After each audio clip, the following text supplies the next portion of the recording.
Hello everyone, आज मैं आपको करा रही हूँ लेसन भोली। इसके आंसर्स मैं आपको कराऊंगी और इन शॉर्ट आपको मैं इसकी थोड़ी सी स्टोरी बता देती हूँ, एक बेस बनाकर। इसमें यह है कि एक जो है ये स्टोरी है एक गर्ल की, उसका नाम जो है उसको भोली बुलाकर बुलाते हैं, पर उसका नाम एक्चुअल नाम उसका सुलेखा है। पर उसको भोली इसलिए कहते हैं क्योंकि वो 10 मंथ्स की होती है तो वो बेड से गिर जाती है। जो गिर जाती है तो उसके ब्रेन पर थोड़ी सी मतलब चोट आ जाती है। उस चोट के कारण उसकी जो डेवलपमेंट होती है वो थोड़ी क्या हो जाती है, स्लो हो जाती है। उसकी वजह से वो थोड़ा सा तुतला कर बोलना भी शुरू कर देती है। तो उसमें और वो इसी वजह से जब लोग बच्चे उसकी मजाक उड़ाते थे बाद में, तो वो बिल्कुल ही नहीं बोलती है। तो इस वजह से वो जो है क्या कहलाती है, भोली कहलाती थी, क्योंकि बिल्कुल उसको लोग जो है बहुत ज़्यादा क्या कहते थे कि ये तो बेवकूफ़ है, स्टूपिड है इन दिस वे, मतलब उसको समझते थे उसके पेरेंट्स इवन। तो उसके ऊपर ये बेस्ड स्टोरी है कि वो मतलब जो है बाद में बड़े होकर जब उसकी मैरिज हो रही होती है तो वो किस तरह से बड़ी ब्रेवली जो है वो रिएक्ट करती है। तो देखो, let's start. What's the matter with you. तो ये जो है ये वो पैराग्राफ है। इस पैराग्राफ में उसके जो फादर हैं उसको जो है स्कूल में एडमिट कराने के लिए ले जा रहे होते हैं। वो भी अपनी उसके हेल्प के लिए नहीं, सिर्फ अपनी उनको अपने जो है वो तहसीलदार की बात को मना नहीं कर पाते कि कोई बच्चा स्कूल में आना चाहिए उनका। तो वो जो है इस वजह से उसको स्कूल में एडमिट कराने जा रहे होते हैं। तो देखो, अब इसके ऊपर बेस्ड क्वेश्चंस जो हैं वो है पहला, व्हाई डिड रामलाल कॉल भोली अ फूल। तो जब उसको ले जा रहे होते हैं तो भोली को ये नहीं पता होता है कि स्कूल कौन सी जगह है, कहाँ स्कूल किसको कहते हैं। तो जब वो डर जाती है कि शायद मुझको भी, जैसे में एक गायें होती थी घर थी में, उनकी गाय थी लक्ष्मी। तो वो जो लक्ष्मी गाय थी उसको वो बाहर निकाल देते हैं, मतलब बेच आते हैं जब वो बूढ़ी हो जाती है। तो फिर ये सोचती है कि मुझे भी शायद घर से बाहर निकाल रहे हैं, और तभी वो मना करती है कि नहीं, मैं नहीं जाऊँगी। तो पर वाई डिड रामलाल कॉल भोली अ फूल। तो रामलाल उसको कहते हैं, वो एकदम बोल कर झड़क कर कहते हैं कि तुम क्या हो, फूल हो। तो this was because she was a differently abled girl. एक तो उसको फूल इसे कहते थे, बेवकूफ़ इसलिए कहते थे क्योंकि बेचारी क्या थी, थोड़ी सी डिसेबल थी। तो differently abled girl and was afraid of going to school. और वो स्कूल जाने से डर रही थी क्योंकि उसको नहीं पता था कि स्कूल कौन सी जगह है। What fear did Bholi have when she was told about being taken to school? तो क्या डर था उसके दिमाग में कि भोली did not know what a school was like. She thought that she was being turned out. Turned out मतलब बाहर निकाल दिया जा रहा है of the house, just like their old cow Lakshmi. जैसे उनकी बूढ़ी गाय को बाहर निकाल देता है, ऐसे उसको लगा कि मुझे भी शायद ये घर से बाहर निकाल रहे हैं। अब देखो, pick the sentence that brings out the meaning of decent. तो डिसेंट का मतलब है कि वो उसको कहते हैं कि डिसेंट कपड़े पहनाओ, क्योंकि वो उसको कपड़े कभी नए नहीं पहनाते थे, फटे पुराने उसके कपड़े होते थे। तो डिसेंट यहाँ पर क्या, उसको साफ सुथरे कपड़े पहनाओ। She was dressed in a decent manner for the interview. तो ये से मैच करता है। Why was Bholi's hair matted. Matted का मतलब गुच्छा बना हुआ था, उसके बालों का क्या बन चुका था, मतलब उलझ उलझ के जैसे गुच्छा बन जाता है ना, थिक मास हो जाता है, ऐसे हो गए थे उसके बाल, क्योंकि वो उसको तैयार ही नहीं करते थे। तो इट वॉज नेवर ऑयल्ड और कॉम्ड। तो उसके बालों को ना कभी तेल डाला जाता था ना कंघी की जाती थी। Take the option that best describes.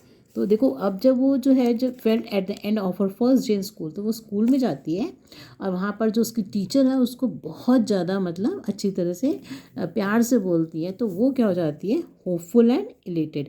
तो होपफुल इस बात से हो जाती है कि जैसे वो टीचर उससे नाम पूछती है तो वो अपना नाम पहले नहीं बोल पाती, फिर एंड में अपना एकदम नाम बोलते हकलाते हुए बोल देती है। तो उसको लगता है कि शायद मैं अब बोल पाऊँगी।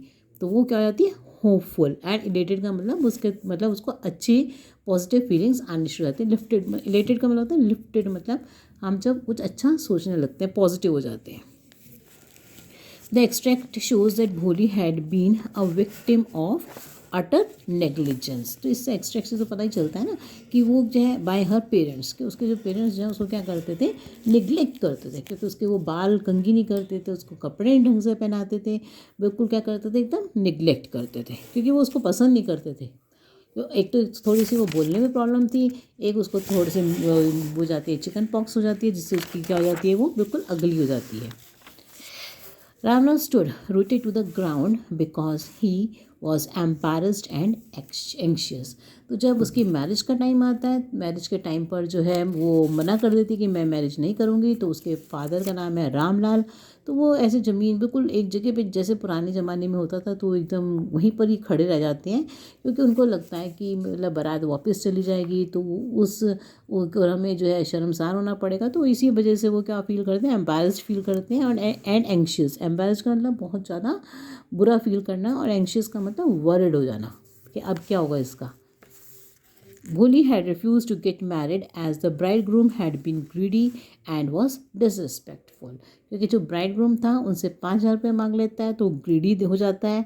जब पहले तो उसको उसके बुढ़ापे से कोई फ़र्क नहीं पड़ता, वो अपने पेरेंट्स की रिस्पेक्ट के लिए उससे शादी करने के लिए तैयार हो जाती है। मगर जो ग्रीडी हो जाता है, लालची हो जाता है और 5,000 रुपये मांगता है, और साथ में क्या करता है, डिसरिस्पेक्ट करता है उसके फादर की, तो उसको गुस्सा आता है और वो मना कर देती है। नेक्स्ट है सेक्रेड का मतलब होता है होली, और looking at something for long time तो होता है वॉचिंग। अगर हम किसी चीज़ को वॉच कर रहे हैं तो हम उसको लंबे समय तक के देख रहे हैं। Why did the teacher stand in one corner watching the drama. तो वो वॉचिंग द ड्रामा मतलब वो क्यों देखती रहती है, क्योंकि एंड वाली लाइन्स में ये लिखा है कि जो टीचर है वो ऐसे खड़ी थी जैसे कि कोई आर्टिस्ट जो है बड़ा खुश मतलब सेटिस्फाइड हो जाता है कि मेरा काम पूरा हो गया। तो टीचर को भी इसी तरह से दिखाया गया है कि वो क्या एक आर्टिस्ट की तरह खड़ी है, कि भाई उसका जो काम था उस भोली को मतलब उसको मेंटली प्रिपेयर करने का, और उसको एकदम बिल्कुल मतलब कि उसकी भी क्या हो, अपनी रिस्पेक्ट हो, इस तरह से क्या वो तैयार हो चुकी है भोली। तो ये बात को देख रही थी वो, तो she wanted to see what Bholi would be doing. तो वो ये देखना चाह रही थी कि क्यों खड़ी थी, वो ध्यान से देख रही थी कि भोली कैसे रिएक्ट करेगी अब इस सिचुएशन में।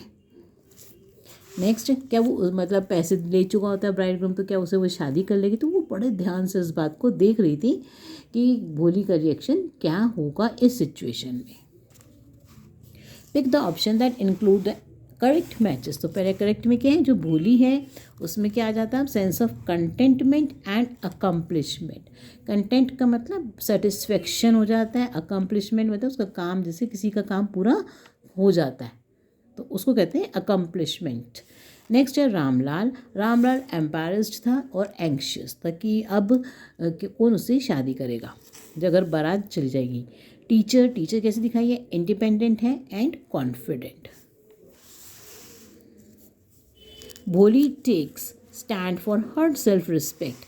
तो इससे पता चलता है कि वो type of character does Bholi emerge in the end. तो एंड में कैसे दिखाई है, वो ब्रेव है।